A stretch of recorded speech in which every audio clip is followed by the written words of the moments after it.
यहाँ पर आज नुमायां कमी सामने आई है। 300 से ज़ायद पॉइंट्स की हमने उसमें कमी देखी है और मार्केट का आगाज़ बड़े बेहतर अंदाज से हुआ था जब अच्छी खासी तेज़ी रिकॉर्ड की गई थी, लेकिन जब कारोबार का अख्ताम हुआ तो वो तेज़ी मंदी में तब्दील हो गई है। अब स्टॉक एक्सचेंज में बोल न्यूज़ के नुमाइंदे कफील अहमद मौजूद हैं, उनसे जानेंगे कि आखिर क्या वजूहत हुई कि अचानक से बड़े अच्छे आगाज़ के बाद मार्केट गिरावट की तरफ गई है। तो कफील बताइएगा, आज जो सूरत हाल रही, कारोबार का आगाज़ तो बड़ा बेहतर हुआ था, पिछले 2 रोज़ से भी एक अच्छा ट्रेंड था, फिर ये अख्ताम पर ये 314 पॉइंट्स की कमी क्यों सामने आई है?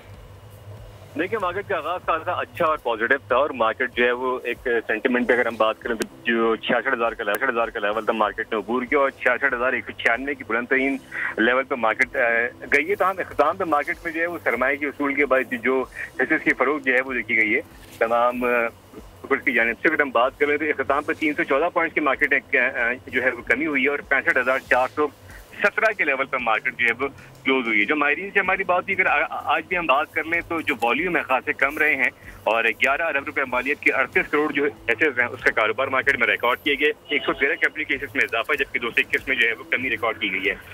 स्टाफ लेवल एग्रीमेंट के बाद मार्केट में जो सरमायाकारों से हमारी बात हुई और ब्रोकर से, तो मार्केट का सेंटीमेंट तो खासा जो है वो स्ट्रॉन्ग है, लेकिन तमाम जो है जो आज प्रॉफिट टेकिंग दी गई है मार्केट में इख्तिताम, तो यही वजूहत है कि मार्केट में जो है वो 214 पॉइंट की कमी हुई है। अगर हम बात कर लें आज सोने के लिहाज से आज बड़ा इजाफा जो है वो देखा गया है और 47 जो है वो डॉलर इजाफा देखा गया इंटरनेशनल मार्केट में और 2225 के लेवल पे मार्केट जो है वो फी ऑन्स पहुंच गई है। जबकि अगर हम बात कर लें लोकली तो इसमें 4,600 रुपए का इजाफा हुआ है और 2,32,000 पर सोना जो है वो पहुंच गया। अगर हम बात कर लें डॉलर की तो 278 रुपए 20 पैसे पर जो है वो डॉलर जो है वो इस वक्त ट्रेड हुआ है मार्केट के अंदर। ठीक है, बहुत शुक्रिया कफील अहमद, बोल न्यूज़ के नुमाइंदे स्टॉक एक्सचेंज की जगह कर रहे थे।